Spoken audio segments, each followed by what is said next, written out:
Oh, guys, while people are thinking of questions, I'll kick us off by saying, I think it's great that people are, so passionate about sport. So I guess for you then, growing up, was it always football that was your main focus? I know you said you loved rugby as well, but was it always football that was the plan?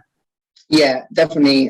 Football has been a massive part of my life. Like I said, it's something that I've always enjoyed, and I think without football, life would be totally different. And it helps me with my mental health as well, because obviously with the pandemic we've had over the last 18 months, with sometimes, we've had a period where there was no sport at all, which was really tough because I was struggling to find something to do. But luckily there was some volunteering I was able to be part of, and I was able to do that from home over my laptop. So I'm just very glad now that the football season is now back. Yeah, good. You're a Chelsea fan, aren't you? I am indeed, yes. How do you reckon they'll get on this season then?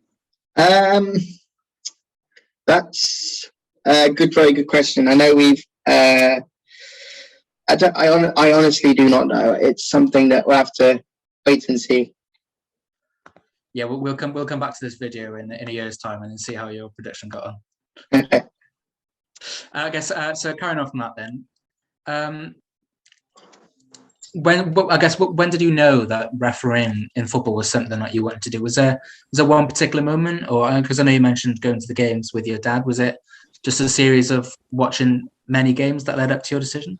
I think watching the games via the TV was a big decision. I think I wanted to do it since I was about 8 or 10. I can't remember exactly what age I was, but I think it's something that I wanted to do and something that I wanted to try and achieve. I know a lot of people will probably think, oh, you're in a wheelchair, you can't do that, or why are you even trying it? Because you're just wasting your time.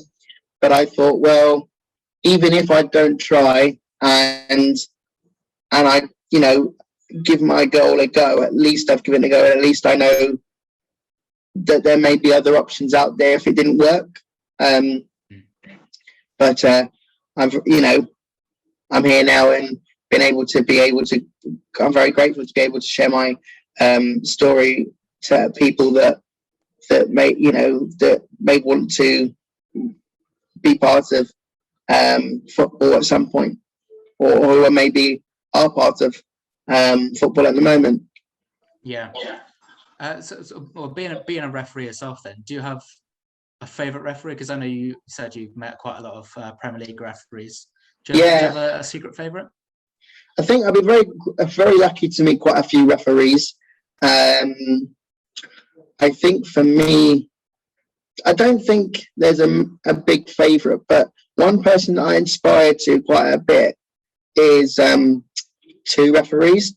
One is Howard Webb. Obviously, he refereed the World Cup final in 2010, and obviously the Champions League final in the same year, which is a fantastic achievement. And I don't know if you noticed, but there's a picture of myself and rugby union referee Nigel Owens. Nigel is such a massive inspiration to me because he's such a great referee. He's a great guy, and I just enjoyed watching him referee with the style he referees in, the way he manages the game, and how good of a referee he is. And that picture was taken back in 2018. Yeah, I can say Nigel's a bit of a fan favourite, and everyone loves Nigel Owens, don't they? Nigel Owens is such a great guy, and I still do keep in touch with him today.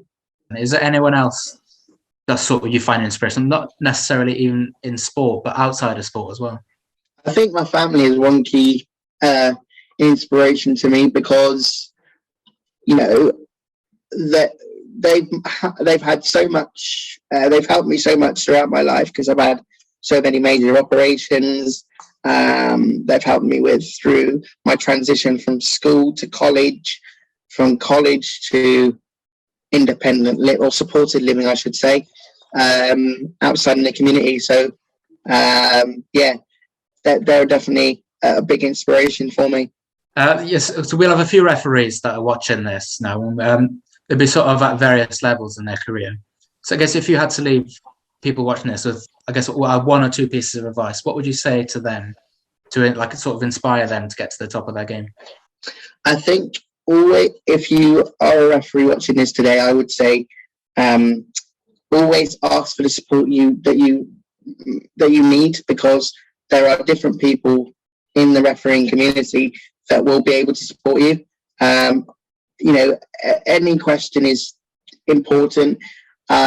Enjoy it, I would say, and make sure that if you're worried about something, always speak to someone, because if you don't, from my experience, I bottled a lot of things up and it made me feel really, really down. But once I spoke to some people, it lifted my mood, and at least I was able to at least deal with that situation. I'd also recommend people to try and always enjoy it and make sure you have the support network around you. I think if you want to try and do, go up the leagues, to different leagues, definitely go for it, because then you've definitely challenged yourself, and also it's also a good experience for you because you're learning something new as well. Because any day when you referee, for me, I learn something new every day. So that's what I would say. And most of all, have fun and enjoy it. Because if you're not having fun and not enjoying it, what's the point of refereeing? You got to enjoy it.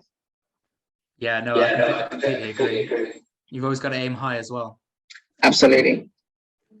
Yeah, and my last question then is, do you have any advice for other disabled people with a passion for sport like yourself, who maybe are looking to take a similar path?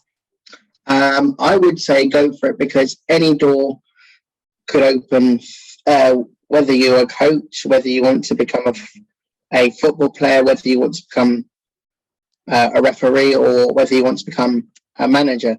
If you go for it, there may be so many doors open for you. If you don't try, you never know, as I said earlier. But then also, if you don't try, you may regret your opportunity. So take every opportunity you're given, because some great things could come out of it.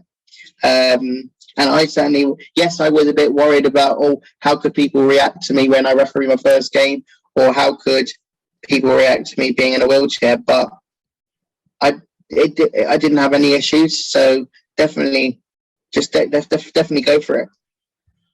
Anyway, Charlotte's just popped a message into the chat as well. She said, if you didn't go into refereeing, what other career path do you think you'd have taken? Good question. I think I would have probably worked within the media, because I've had quite a lot of media experience in the last few years through National Star College, because I was the student union president for 2 years there. So I had to do quite a few radio interviews, TV interviews and different things. So I think that would have been something like that. Or also a public address announcer at a sports stadium, because I actually applied for a job but didn't get it for that sort of thing. But it's something that I could have, try, and maybe I may be able to do it in the future. Who knows? Yeah, brilliant. I think just as long as I can see it now, as long as you're in football, I think you're happy, aren't you? Absolutely. I mean, if it was rugby or football, I wouldn't worry. I'd be very happy. Brilliant. There you go. If anyone else has got any questions, there we are. Shot says, thanks for answering that, Nathan. You're a massive inspiration to young referees, overcoming so many barriers and having such a positive outlook on life. That's lovely. Thank you. That's from Charlotte, that is. So if anyone else has got any questions, feel free to speak up now or forever hold your peace. If there's no more questions, I'm happy to let everyone sort of go and enjoy their evenings as well. So I just want to say thanks to everyone for coming in, and again, thanks to Nathan for speaking with us tonight. It's never easy, as it being the first guest in a series of webinars, but I thought, Nathan, your story is very inspiring and you told it really well there. So thank you very much for joining us tonight. Thank you for having me. It's been a pleasure. Thank you.